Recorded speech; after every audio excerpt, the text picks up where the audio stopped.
till now, for swear at sight, for I never saw true beauty till this night.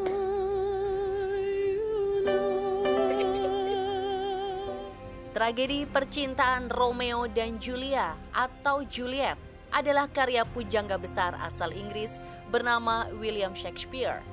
Bercerita tentang sepasang kekasih yang dimabuk cinta namun terhalang karena kedua keluarga mereka saling bermusuhan. Kisah mereka pun berakhir tragis. Romeo dan Juliet tewas setelah nekat meminum racun.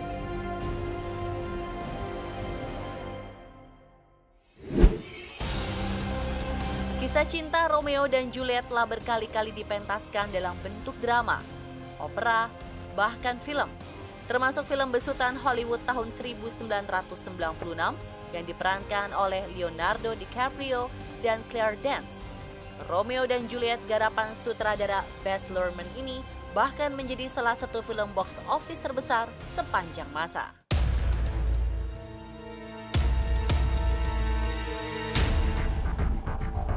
Tragedi percintaan yang berakhir tragis ternyata pernah juga mewarnai sejarah dua kerajaan besar yang berdiri di Nusantara, yaitu Kerajaan Majapahit di Jawa Timur dan Kerajaan Sunda Galuh di Jawa Barat.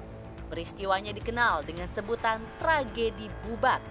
Terjadi sekitar tahun 1279 Saka atau 1357 Masehi di abad ke-14. Peristiwa kelam dalam sejarah masa lalu Nusantara ini bahkan membekas hingga sekarang, memunculkan mitos larangan bagi orang Sunda untuk menikah dengan orang Jawa atau sebaliknya. Mitos yang sepertinya tak masuk akal ini sampai sekarang masih diyakini sebagian masyarakat Indonesia, khususnya suku Sunda. Lalu bagaimanakah awal mula kisahnya? Selebritas yang on the weekend akan membahasnya lebih lanjut.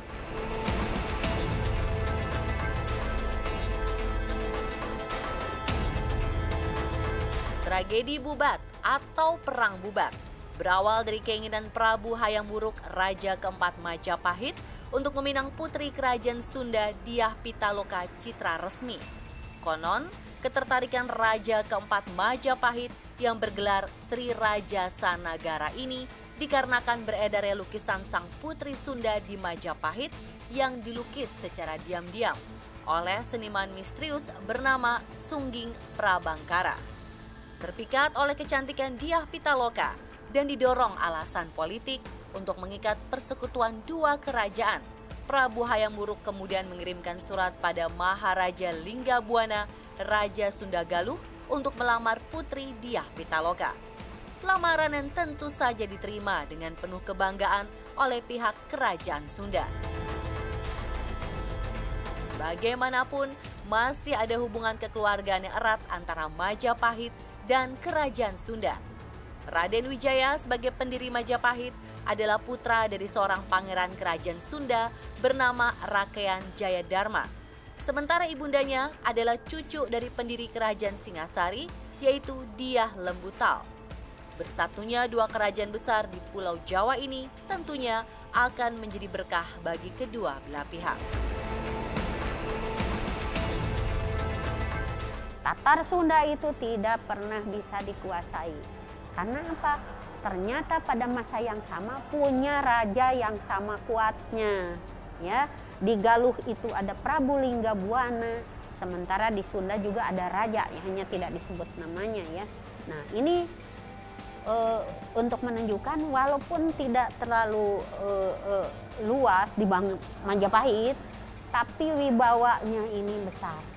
Ya, sehingga ketika Hayam Wuruk mendengar ada putri Sunda yang cantik, dia mengirim orang. Lalu disebutkanlah bahwa akhirnya Prabu Maharaja atau Linggabuana itu mengantarkan. Menerima niat baik Raja Hayam Wuruk, Maharaja Linggabuana kemudian menyiapkan rombongan untuk mengantarkan langsung putrinya ke Majapahit dengan perasaan sukacita. Rombongan yang hanya diiringi sedikit prajurit ini diperkirakan berangkat ke Majapahit menggunakan perahu mengarungi Laut Jawa dan berlabuh di pelabuhan Ujung Galuh. Rombongan dari kerajaan Sunda lalu melanjutkan perjalanan dengan perahu yang lebih kecil, menyusuri Kali Brantas. Sesampainya di wilayah Majapahit, rombongan Maharaja Linggabuana dan putrinya Dyah Pitaloka ditempatkan terlebih dahulu di Pesanggerahan Desa Bubat.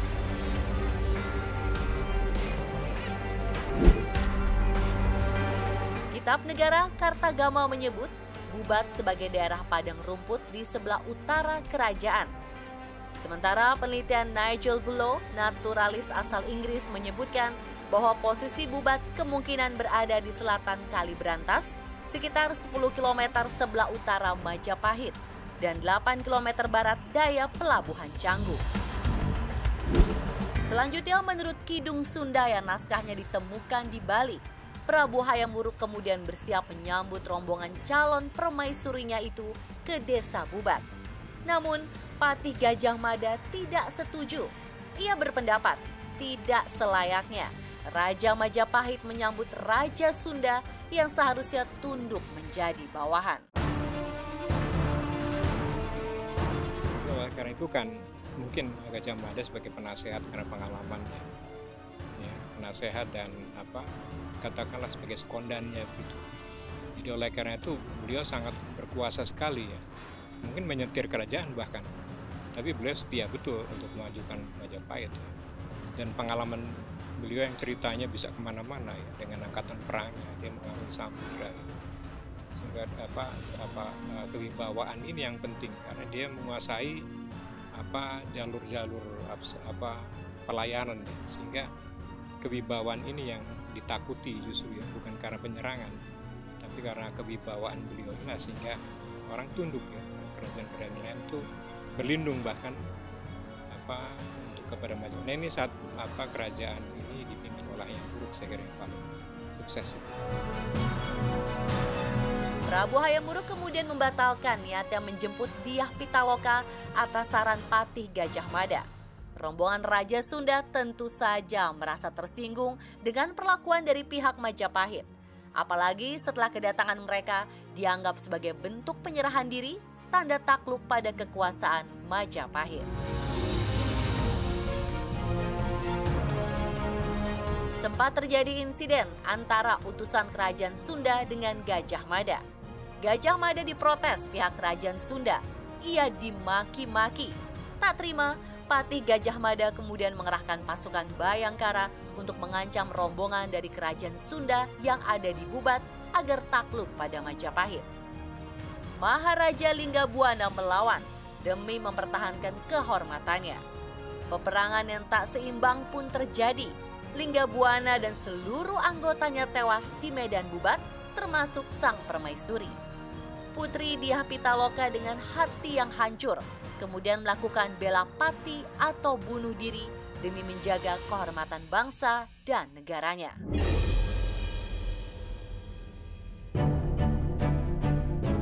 Rombongan pengantin dari kerajaan Sunda tak ada yang tersisa. Semuanya menjadi korban karena perang yang tak seimbang. Mendengar kabar dari medan Bubat, Prabu Hayam Wuruk hatinya hancur. Impiannya untuk membangun bahtera rumah tangga bersama Dyah Pitaloka kandas di tengah jalan.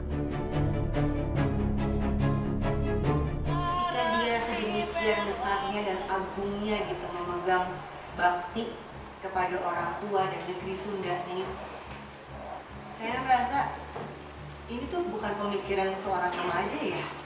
Kebayang waktu itu kok dia bisa mengambil teguh itu. Semoga ini juga bisa diangkat kembali ya, betapa keteguhan bakti kepada seorang anak kepada orang tua tuh luar biasa. Hubungan Raja Majapahit keempat itu akhirnya menjadi renggang dengan Patih Gajah Mada.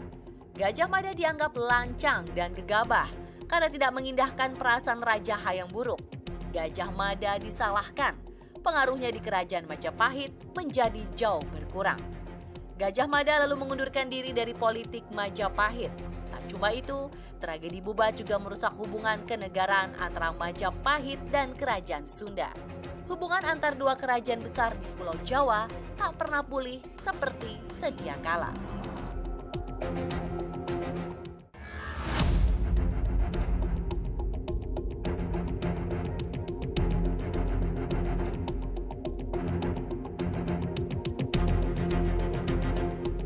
Kabar duka yang datang dari Medan Bubat tentu saja menyebabkan duka yang mendalam bagi Kerajaan Sunda. Putra mahkota Kerajaan Sunda yang bernama Niskala Wastu Kencana harus menerima nasibnya menjadi yatim di usia yang teramat muda 9 tahun. Tahta Kerajaan Sunda Galuh untuk sementara dipercayakan pada pamannya Mangkubumi Suradipati yang dikenal dengan gelar Prabu Bunisora. Wastu Kencana kemudian naik tahta di usia 23 tahun. Tak ada bukti-bukti yang menyebutkan adanya serangan balasan dari Kerajaan Sunda terhadap Majapahit akibat tragedi Bubat. Prabu Wastu Kencana diduga mampu menahan dirinya untuk menghindari pertumpahan darah yang lebih besar. Di bawah bimbingan sang paman, Sang Bunisora, Wastu Kencana tumbuh menjadi raja yang adil bijaksana dan disukai rakyatnya. Tanda-tanda kebesaran Prabu Wastu Kencana terlacak pada peninggalan sejarah berupa prasasti Kawali I yang ada di situs Astana Gede, Ciamis. Niskala Wastu Kencana sangat menyadari bahwa ayahnya itu sangat banyak perencanaan untuk membangun kerajaan khususnya di bidang perekonomian yang tidak sempat terlaksana. Nah, makanya Prabu Niskala Wastu Kencana dibantu oleh pamannya Bunisora Suradipati itu membangun kerajaan ya, sehingga tercapai zaman keemasan Sunda yang disebut Gemuh Pasundan.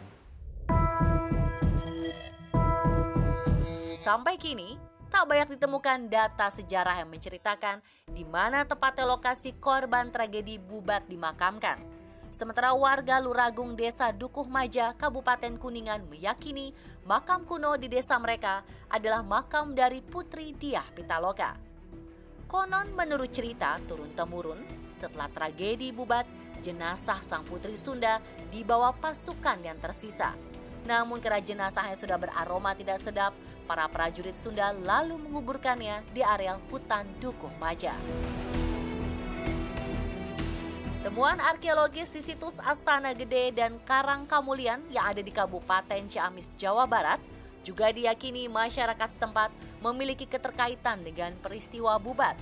Situs yang dipercaya pernah menjadi pusat kerajaan Sunda Galuh ini dianggap sebagai lokasi perabuan juga persemayaman Prabu Linggabuana dan putrinya Diah Pitaloka Citra Resmi. Jika merunut pada kisah perang Bubat, masuk akal jika rombongan yang tewas di Bubat diantarkan pihak Majapahit kembali ke kerajaan Sunda. Hal ini tentu saja perlu pembuktian lebih lanjut. Kisah sejarah yang ada di situs-situs peninggalan kerajaan Sunda Galuh memang bercampur baur dengan berbagai legenda dan mitos yang berkembang di masyarakat. Untuk itulah, penelitian tentang sejarah kerajaan Sunda Galuh yang ada di Ciamis sangat penting untuk terus dilanjutkan. Ketika masyarakat tradisional itu melihat satu fenomena alam yang tak bisa dijelaskan oleh tingkatan pengetahuan waktu itu, maka dia akan membuat mitos. Karang Kamulian itu adalah situs memang peninggalan kerajaan Galuh, karena di sana ada juga tanda-tanda tinggalan yang seperti kita dapati di Astana Gede. Tragedi Bubat yang menimbulkan korban jiwa di pihak kerajaan Sunda mengakibatkan putusnya hubungan diplomatik antara dua kerajaan. Prabu Niskala Wastu Kencana, adik dari Diah Pitaloka, bahkan sampai mengeluarkan larangan bagi rakyat kerajaan Sunda untuk tidak mengambil estiti luaran atau istri dari luar. Konon, larangan inilah yang hingga kini masih dipegang teguh oleh sebagian masyarakat Sunda. Pantang menikah dengan orang Jawa karena dianggap akan membawa kesengsaraan. Seperti tragedi cinta Prabu Hayam Wuruk dan Diah Pitaloka Citra Resmi. Emang Sunda sama Jawa nggak bisa bersatu ya? Nikah maksudnya? Sekedap. Coba kita tanya ibu.